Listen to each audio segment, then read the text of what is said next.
let's take a look at question 1C for a moment from the CEMC worksheet and just be clear about our calculations here. So we're going to start at, well, I guess we're starting at this step here and then going to the next step.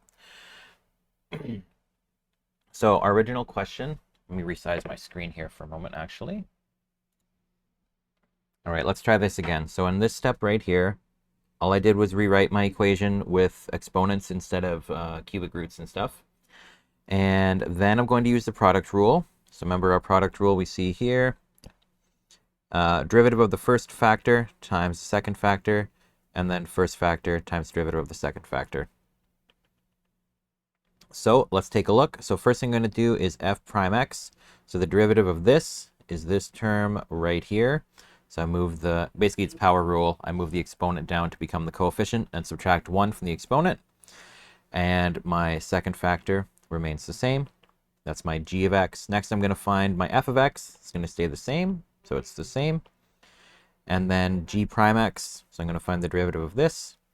And that is going to be 2t, or 2t to the power of 1, which we don't normally bother writing, but just because we're going to be working with exponents, I'm kind of showing some extra work here. In our next step, we're going to start to expand and then tidy these things up. So the first thing I did was just distributive property, just like if I have 3 times a plus 2, 3 says hello to a, and 2, so 3a plus 6. Same idea here. So let's go ahead and do that. So 1/3 t to the power of 2/3 times t squared. So you can imagine there's an invisible 1 coefficient there. 1 times 1/3 is 1/3.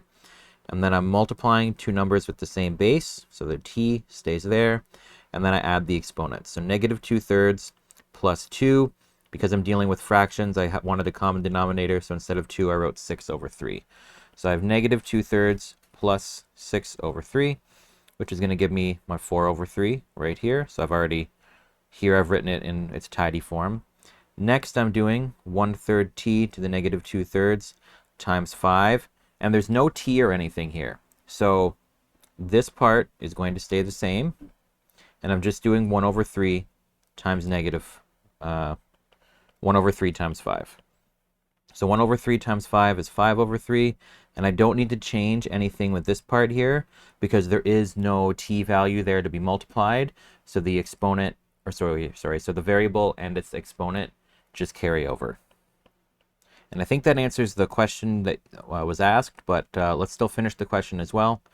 And then here we just multiply these. So coefficients, invisible 1 times 2 is 2. And then with our exponents, we have the same base. So t, 1/3 plus 1. Instead of 1, I wrote 3/3, so it has a common denominator. And 1/3 plus 3/3 is 4/3. So we've already figured out how we find each portion here. And then the problem is I'm now adding fractions that don't have a common denominator. So I looked and, I also, before we even get there, I also don't want negative coefficients usually, so I brought this down to the bottom. So I used up the negative, so to speak, bringing it down here. So it's still 2 to the power, t to the power of 2/3, but the negative is gone because it's moved from the numerator to the denominator. Now we need to deal with the fact that we don't have a common denominator. The common denominator I'm going to choose to use is 3t to the power of 2/3. If I look at my first term here, the denominator already has a 3, so it just needs a t to the 2/3. And I need to multiply by 1, so I need t 2/3 on the top and the bottom. And so let's do that math right away, focusing on this portion. We're multiplying exponents with the same base, so I keep the t, and I do 2/3 plus 4/3, which is 6/3, which later will simplify to 2. And on the bottom, I'm just multiplying coefficients. So invisible 1 in the front times 3 is 3, and the t to the 2/3 stays the same. My middle term, it already has the common denominator, so this is going to stay the same. I don't need to change anything. This just has a 1 in the denominator, so I need to multiply by the whole common denominator of 3t to the power of 2/3. So we do that. 2 times 3 is 6. Two numbers with the same base, so I keep the t, and then I add 4/3 plus 2/3 is 6/3. which I will later simplify to 2. And then on the bottom, I just write, I mean, there's just a 1 times, so I just keep my new common denominator. Then I rewrote everything nice and tidy, so all with their common denominator, t to the 6 thirds plus 5 plus 6 t to the 6 thirds. And then I realized some of that was kind of silly. I could tidy it up even more. So 6 thirds becomes 2, 6 thirds becomes 2. And my common denominator is shown in the bottom, so I've consolidated things.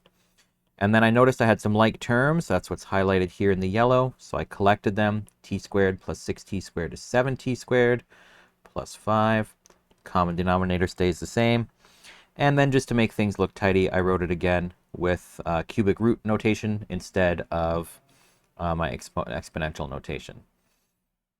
And then if we really want, we can split it up and cancel a few things out. So yeah, we don't really need to do this. We can if we want. This just brings the t's back up to the top. And this is to match the answer key given in the CEMC book, I believe. But it's not strictly necessary. I guess we might as well talk through it right away to make sure. So all I did here was I split my fraction in half.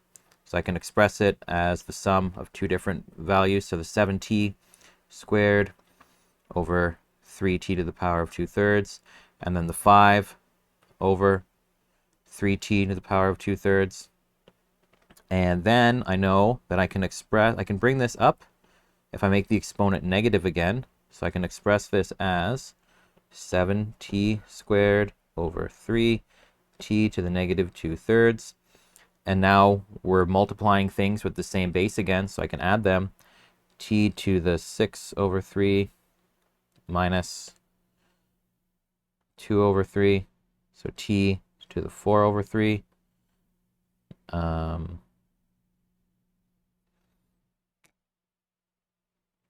Is that supposed to be...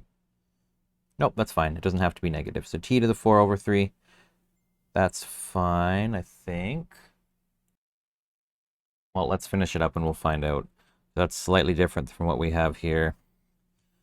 So equals 7t to the 4 over 3 over 3. And then our other term is 5t to the negative 2 over 3 over 3. So these aren't quite the same. I believe this is the answer from the CEMC, and the difference is this negative sign here. So I think they did make a mistake there, because I'm feeling pretty confident about my answer. But otherwise, that is the problem. That's how we do it.